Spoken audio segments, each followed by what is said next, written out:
What's up? It's Way Up with Angela Yee. It's a Wealth Wednesday. So, of course, my Wealth Wednesday partner, Stacey Tisdale, is here. Happy Wealth Wednesdays, everybody. It's the last... this is the last Wednesday of the year, of the month. I said the year, the month. Wednesday of the month. It is. It's a tough one for a lot of people. This is the week that some of our New Year's resolutions tend to get a little weak. We're almost at the end of dry January. People see the finish line, and now's when they need a little bit of support. Yes. And today's also Chinese New Year. I just want to put that out there. Yeah. The Lunar New Year. The year of the snake. Yes, it appears to be that. All right. Well, we also have with us Lazetta Braxton, and you're a financial planner, a wealth manager. Yes. Also, things that we all are striving toward, by the way. And I was like, we have to talk, after all this. But you and Stacey actually have a program together. Yes. We created Change Your Mind, Change Your Money, which is a mentoring program and also a course. And it came out of Lazetta and I meeting probably about 10 years ago. When I was speaking at the Financial Planning Association. And I know each week we bring you a lot of different stuff. Just a little bit on how that all came about is I've been a financial journalist for over 25 years. And I just had the pleasure of working at the top news organizations in the world. And that gave me a really unique vantage point to see how people relate to money. Mm-hmm. And I got really frustrated by how I saw people struggle with money. Few things work as simply, right? Don't spend more than you have. Don't borrow more than you can afford to pay back. Don't invest more than you can afford to lose. But money, a leading cause of depression, a leading cause of substance abuse, divorce. Clearly a lot more going on there than dollars and cents. And I could also see the financial media, the financial services industry, and at the time, the Susie Ormans of the day. I'm sorry to put that. I don't mean to put that out there in a negative way, but the way they were teaching people about money landed in a big shame dynamic. Mm-hmm. Like you should be doing this, or you're not this. And I could see people weren't doing it. More specifically, myself included. Okay. So I went on what I had no idea was going to be a 6-year research project into what drives financial behavior. And there was a lot of financial planners that were starting to acknowledge the fact that when they're talking to their clients, at some point you're not talking about money anymore, and they don't have the skills to deal with that. So had those people for mentors, also, and just was able to see that the problem is that when we have trouble with numbers, we go straight to the numbers. I have to earn more, save more, spend less. But the real causes of our financial experience have got nothing to do with numbers. It has to do with what we believe about ourselves. It has to do with the ways in which we learned about money. And most important, it has to do with us not knowing how to manage that. So I will let Lazetta speak, but I'm so happy there's so many people out there talking about the importance of mindset. Yes. Mm-hmm. There's also, it's a skill, it's a science, there's real techniques that help you actually shift your mindset. And I'm glad we're talking about this when resolutions are fading, because willpower will get you there about 60% of the time. It's really about rewiring your perspective. And Lazetta is one of the few financial planners that I know that actually integrates that into how she plans for people. Well, first I want to say thank you, Stacey, for your work as a journalist, because there's so much false information that's out there. And there's also a lot of information that is not clearly communicated based on what a financial plan really looks like. Okay. So I want to kind of start with the whole concept of a financial plan. It's easy to get the information online, and you got to cipher through to make sure it makes sense. And then the next step of that is, when you get this information, what do you do with it? Mm-hmm. It could feel so overwhelming. And as a financial planner, not just a financial advisor, a financial planner, and I have to emphasize the planning part, because the planning is also the implementation. Okay. I'm walking hand in hand with my clients. I mean, they're inviting me into their bedroom. Money talk conversations, that's usually where it has, or even money conversations that could be arguments as well, too.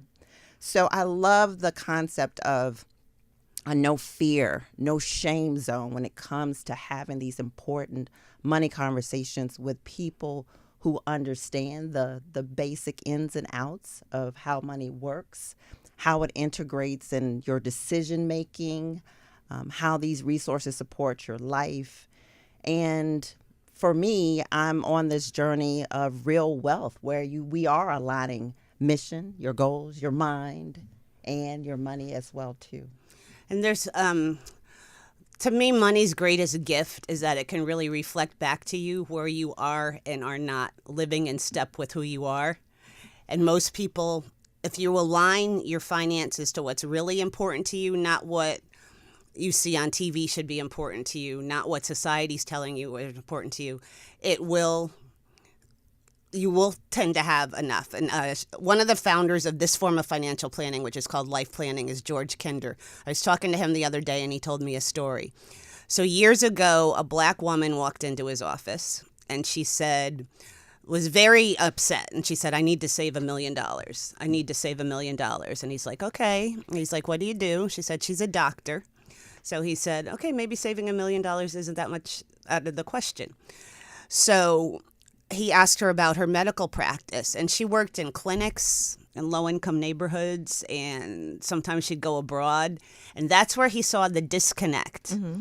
He's like, this doesn't sound like someone who $1 million is really that important too, if you look at what she's doing with her work. So he started asking her questions about her life. We'll get into this different type of conditioning later, but it turns out she lived with her boyfriend, who was a white male stockbroker. So a lot of conditioning buttons go off, and he's white, he's male, so believe it or not, in the back of our minds, he knows a lot about money. He was a stockbroker, for goodness sake, and was very fond of saying, it takes $1 million to raise a child these days. It takes $1 million to raise a child these days. Oh, so she wanted to have a baby. Did she want $1 million? No. She wanted a baby, and you saw that in 1 second. Mm-hmm. And it's amazing how when you're in it, you don't see it.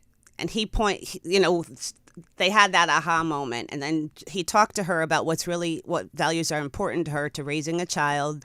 They listed them out, and it was a lot less than $1 million. So he, would put her on a financial plan, put her in a community of women and money, and he saw her a few years later, and she was walking down the street with a baby carriage and a different boyfriend. Solve the right problem. Right. Get rid of him. Right. And then you don't need $1 million.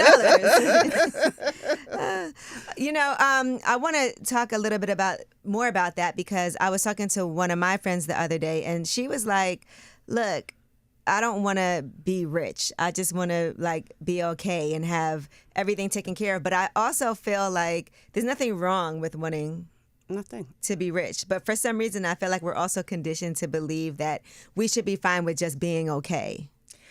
My take on it is kind of know your enough. Mm-hmm. And the enough is different for everyone. Mm-hmm. So what does being rich mean? That could mean a certain dollar amount, 5 million, 10 million, less than that. Or it could be the quality of life you're living that doesn't require the 5 million or the 10 million. So I would be kind of leery about putting a certain dollar amount, as you talked about before, to the concept of what feels rich and what feels wealthy. Because she was reading, I gave her the book, You Deserve to Be Rich, from Earn Your Leisure, and that's why we even had the conversation. But before, I also feel like I don't want to put a limitation on what I could achieve or strive for financially, because sometimes people equate having money with being evil. That's a script. That's one of the social scripts that we're talking about.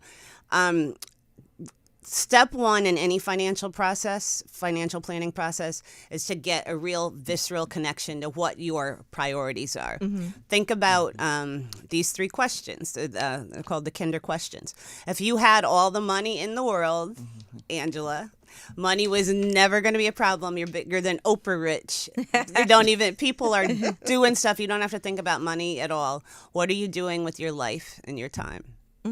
Well, I would love to do a lot of philanthropy. And so my goal is to be able, I like the idea of being able to make money to help other people make money and to help other people, do great work. Because I know how hard it is to be an entrepreneur and to raise money for myself. Yes. It's been really hard to pursue certain things that I want. And so I would like to be in a position to be able to give grants, especially with the federal government right now putting all of that in question. But I would love to be able to help out people that I see who are doing amazing work, who are smart, who are motivated, but just don't have the access to capital. And so that's one thing that I would love to be able to do. I mean, even things that I do in my spare time, like being in Memphis at St. Jude Children's Hospital and seeing what they do there for kids who have childhood cancer or sickle cell anemia, and how they are able to, sickle cell disease, how they're able to let them, be in the hospital, put their families up, have a place to stay, not have to worry about paying for a thing.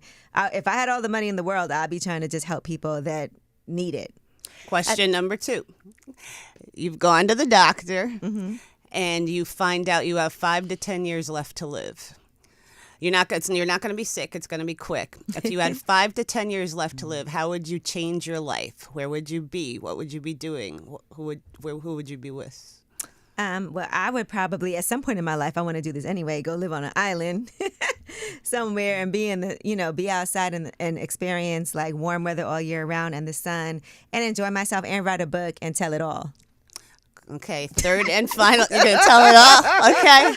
I hear the bestseller on its way. It's definitely a bestseller. Yes. Third and final question. You go back to this doctor. We don't like this doctor very much. And he says, Angela, this is it.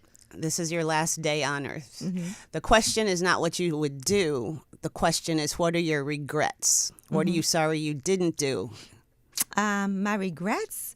I don't know if I have a lot of regrets. You found out today's your last day. What are you sorry you didn't do? I don't know if I feel like I'm sorry I didn't do anything. Okay, that's good. Because I have been trying to set myself up just even like to be able to take care of people around me so that when I am no longer here, that I have other people taken care of. It might be in that book. It might be a little bit in that wanting to live somewhere else. But you see how starting the process, like starting your financial planning process like that, you really clarify what's important to people. And then if you look at your life, a lot of us spend a lot of time and money on things that aren't authentically important to us. Yeah, I know I do. So why do we do that? And that's money scripts. And money scripts are just like actors follow scripts. Money scripts are unconscious beliefs that we don't know about, but they run the show unless you're aware of them. Well, my financial planner has something to say. Lazetta. Yeah. Let's hear it. I'm going to tell you what jumped out at me. My women who are always putting other people first. And I love the questions that you ask because it does refine what's important to you. And I have seen my responsibility of the permission work. The permission, when you said earlier about to say the things that I want and center those, because that allows you to live more freely and abundantly when you're taking care of yourself, and also overflow, let your cup overflow to take care of others. So what I didn't hear you say, I mean, I heard the island, but then I heard you go back to say, I want to make sure everybody is good. Do you feel in terms of that last, if you only had the year left or 2 years or 3 years left, did you really fill out your list of things that you want based on giving your own self permission? I would say, of course not. It's hard to do because I feel like every day I'm working. Like I work 7 days a week, sometimes 30 days a month. Even when I'm not here at work, on the weekends, I'm doing things in other markets. Always, I feel like handling that. But that's me trying to set it up for later so that I don't have to do it, later on in life. And I think one of my biggest problems has always been, how they always say work smarter, not harder. But I feel like I'm just working harder and harder, and I feel like I have to be present a lot of times to get things done.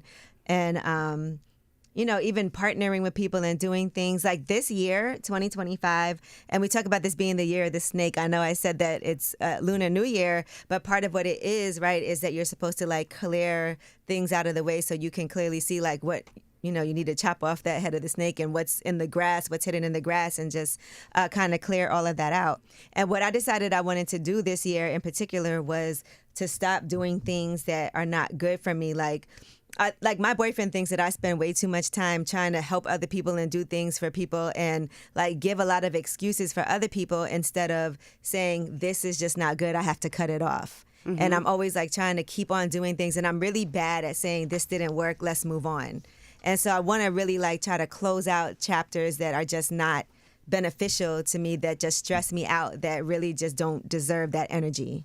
It doesn't sound like it, but a limiting belief, myself included, I struggle with that a lot of entrepreneurs have, is that I have to work harder, I have to grind in order to be successful. It's a very limiting belief. That's why it's so important to be aware of kind of your why.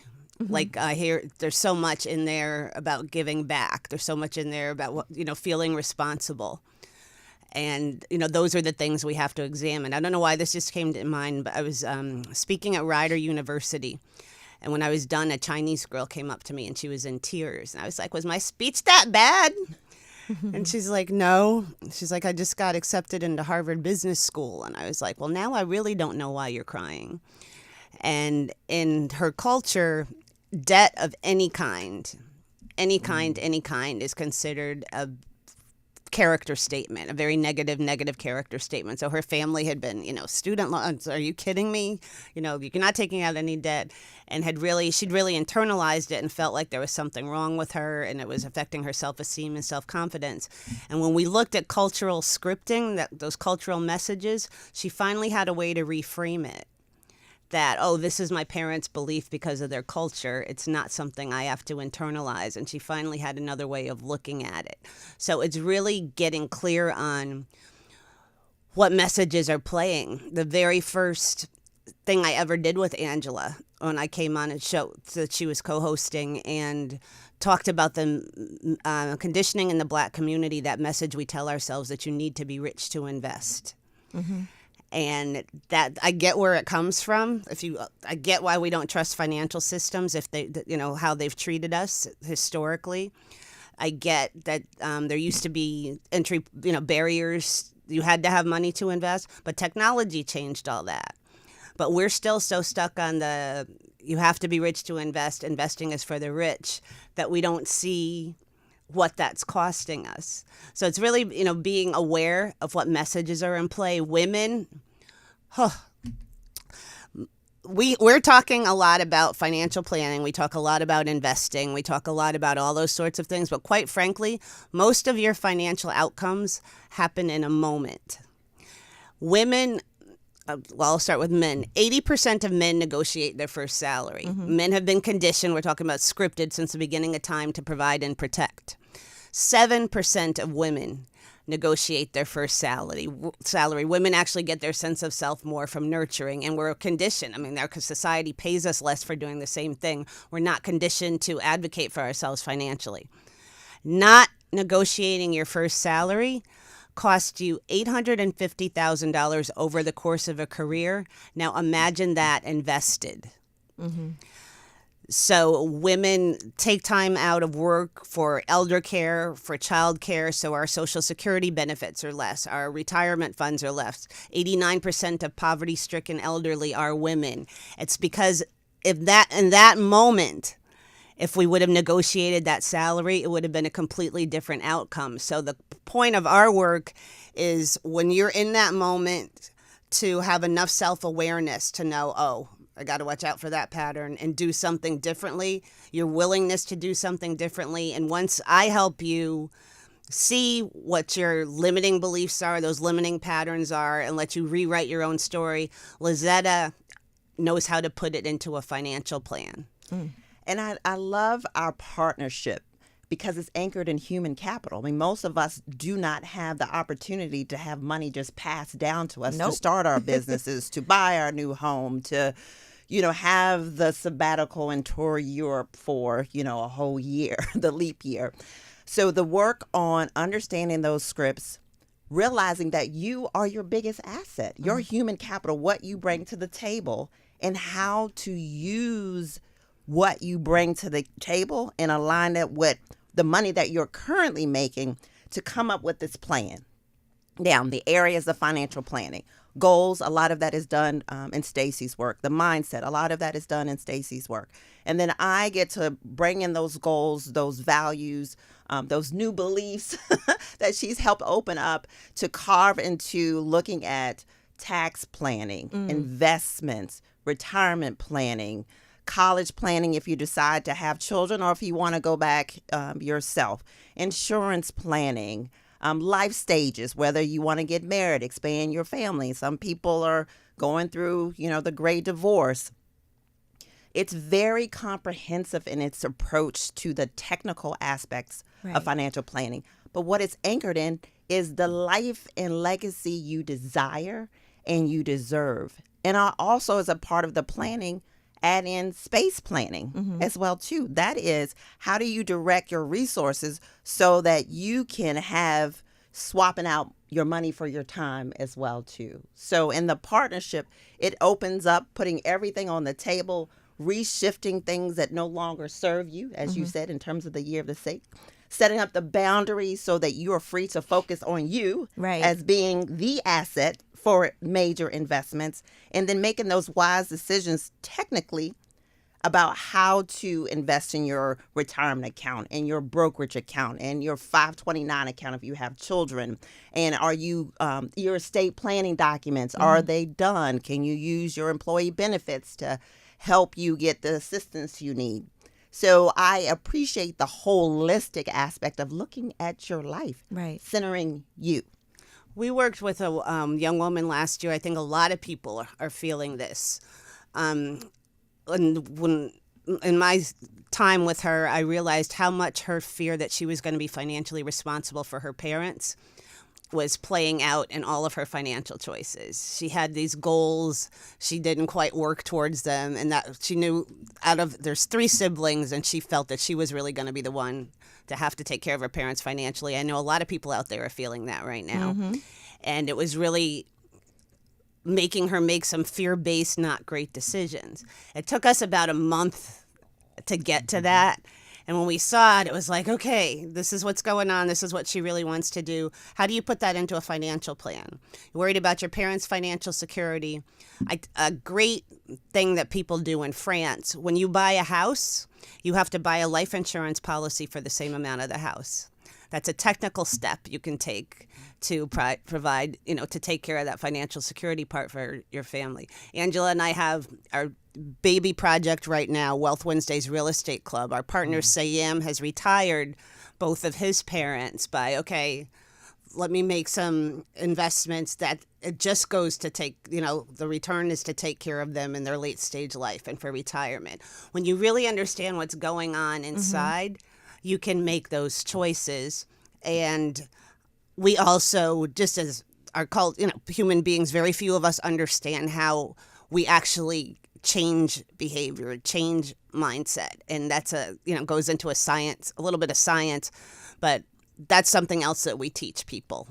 Lazetta, I want to ask you this as a financial planner. For people who maybe don't have any extra money and are living check to check or maybe even in debt, how does that help somebody like that? Because we've talked about a lot of things. And I know for a lot of people, they're like, I don't even have, any money to be thinking about that. I'm just trying to survive. That's real, right? And what Stacey said earlier is that the numbers, they do matter as well as the mindset. Right. So if you have earnestly kind of worked your human capital so that you're negotiating and getting paid what you deserve or looking for other opportunities to get that income, and you've combed through your expenses, then we're back to trade-offs. What are some of the creative approaches? I mean, you're seeing now young people stay with parents much longer to build up money. You're also seeing older parents move in with adult children to save money. Lord, please don't let that be me. Okay, go ahead. But that's real. That's the mindset. Gotta do it. You gotta do it. That's real because it's the sandwich generation, right? We're caring for one another, and times are getting tight, and the creativity has to come in play. And so you have a lot of people trying to get the side gigs on Upwork and hustling and grind, trying to figure out where the money is coming from, being true to you. And I've also seen it work. It may not be the life that you had once imagined for yourself, but when you get to that radical acceptance and that accountability, right, in the conversation, saying, I've done all that I can do, have a sense of gratitude in what you do have, that energy just opens up. And also knowing what we really are. Like, we're born with everything we need. You're born with your instinct, your intuition, your ability to make decisions. And it's the change process is about learning how to take direction from a different part of yourself. I did a master class a few months ago, and this woman, a middle to older Black woman, struggled, a lot of debt, exactly what you're describing. And the imposter syndrome that came with that, the shame that came with that. And it's just reminding her that, there's more to her than that. What you're talking about, Angela, is a lot of us getting that. I'm grinding. I can't make it work. And you make decisions from that place. And that keeps you locked in those same patterns. What I'm trying to do is step back from that and let your direction come from a different place. And when she went through this process and the reality check, that she's not what these imposter syndrome messages are telling her. She's not what the world's reflecting back to her. She went into her HR department. She works for the Pentagon, not the world's easiest HR department. And she walked out of that meeting with a $30,000 raise within hours after doing this masterclass. So the planning is good, but it's really learning about how to let all those thoughts, beliefs, fears, they're going to be there, but there's more to me than that, and making your decisions from that empowered place. And it's not a willpower thing. It's not a pep talk thing. It's really knowing how to rewire. I had my last cigarette on March 8th, 2013, and I had my last, alcohol on Memorial Day 5 years ago. Not that I had a big fight with those things, but I think you might have heard of Alan Carr. Ellen DeGeneres made him very famous with his book, The Easy Way to Quit Smoking, because she quit with that book after 15 years. It's a rewiring process. So what he actually did in both of the books of his that I read is the truth test, is, constantly filling your mind with images. Like alcohol, for example, it's a placebo effect. And your brain, when you drink it, says, oh, this is how I'm supposed to feel. And he's constantly giving you that. Then all of a sudden, I remember like 3/4 into it, I'd be sitting in front of a glass of wine, and my brain would they're trying to trick you. The shift, your perspective changes, and then the behavior changes. We're not going to get into all that now, but there's real techniques you need that work, that change your perspective, and then those things happen, and it's different. Yeah, if there's any time it's been needed, I mean, before this, yes, always, but I think especially now, in times of turmoil, we don't know what's about to happen. And I think the best thing you can do is try to take control of your own personal mental well-being and financial well-being. Yeah. Black people are an incredible study in resilience if you look at what we've actually been through, and we forget that sometimes. And it's remembering that, connecting with that, and making decisions from there. Oh, go ahead, Lazetta. And I'm just going to say community and accountability is so important. Everything. Because sometimes when we're stressed, we go to retail therapy. Yeah. They send me so many emails. They be like, you left this in your cart. And Right, trying to find some happy hormones when stress is really squeezing you. And why I say it's so important to have community and accountability. So when you make that decision, which can happen in a moment, it's like, okay, text your girlfriend or text your sister, text someone to say, oh, I'm just feeling right, to talk off the ledge, talk off the spending, so that you can have that cushion account, that reserve, not going to something tangible that's not going to really help you. My friends be like, girl, through. You get it. You deserve it. So that doesn't help. They won't let you. They be like, girl, you get it. You deserve it. You should Pick get your it. team. That's what Pick your money team for And sure. if you've set aside your fun money, right? if you set aside as a part of your budget, you say X, Y, and Z is for family, X, Y, and Z is for me, this is for my savings. And if you've set aside that money, then sure, buy whatever you want. That's a trade-off. It's not an either or, it's a both and. Right, right. Yeah, and know yourself. Saturday afternoon, I kind of want to go shopping. So accountability friend, okay, Saturday afternoon, you make me go out for a walk. Instead, none of this stuff can be alone. It wasn't meant to be alone. That's why, as part of our platform, Change Your Mind, Change Your Money, which if you go to StaceyTisdale.com, it's all there. You can sign up for the course. You can sign up for our mentoring program. But it's also, you're put into a community, because that's actually a scientific behavior change technique and accountability partner. Oh, well, I love this because I've always talked about financial planning, but I've never really had a financial planner. Like, I've kind of handled things on my own for the most part. I've had stockbrokers, I've invested in different things, but I've never sat down and gone over my whole financial outlook to see what it is that I'm trying to get. So maybe I need to go ahead and go to StaceyTisdale.com. You have me right here. And in-house. It's already in-house. Do you look at everything, like as far as even like retirement plans and helping to set up estate planning and all of that? Okay. Based on what we know is important to you. And it's so funny to hear you talk like that. I think, I've been a journalist. I didn't want to stop being a journalist. The media industry changed. I don't know how to be anything else. So I'm like, okay, I got to start my own media company. I never thought about entrepreneurship. I never wanted to be an entrepreneur. Meeting Angela and the idea of Wealth Wednesdays and her believing in it, and her now I'm starting to think maybe it's not a good thing. I always tell people that it's almost like she believes it's bad luck to not help people. But all of that, you inspired me to be an entrepreneur. Oh, good. I'm glad. And learning, and was also kind enough to say, okay, I know you don't know what you're doing, and it's learn as we go. But I mean, know who's around you. That's going to make a big difference. Right. Well, again, where can people sign up and find this so they can get the information to change their mind and change their money? You can go to StaceyTisdale.com, and for all you, Stacey is EY, folks, by the way. StaceyTisdale.com. You can sign up for our course, our mentoring program. You can follow me on Instagram. Follow Wealth Wednesdays on Instagram. All that information's up there, and you also get our great newsletter. And Lazetta, you can follow. She's Lazetta Braxton on Instagram. But we're really excited about this new chapter. Yeah, I'm not above saying I need help. I'm not above it. That's the first step, and we welcome in partnership. Yeah, and it's never been more important for people to create our own economies together, really. All right, I'm gonna go through these steps so I can report on it too. I'm know the guess journey. who's your weekly accountability partner? Because honestly, for the first time ever, I just did a HELOC, and I've never done that before, and I was mad at myself that I had to do it. But I'm like, why haven't I done this earlier? Yeah, But it's good to know.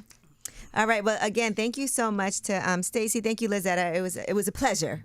Likewise, thank you, and I celebrate what you all are doing with the Wealth Wednesdays, because it's time for us to secure our wealth even more. And I meant to say this earlier. You're one of the top 10 Investopedia's 100 top financial advisors for 3 consecutive years. And you were also named one of Crane's New York Business Notable Black Leaders and Executives. So thank you for the work that you're doing. We only bring people up here that are super, super qualified, who we trust. Yes, even Wall Street Journal, New York Times, Black Enterprise Judge. She's an incredible financial expert, and thank you so much for going on this journey with me. Don't mess with this. Do not mess with this. Happy Wealth Wednesday.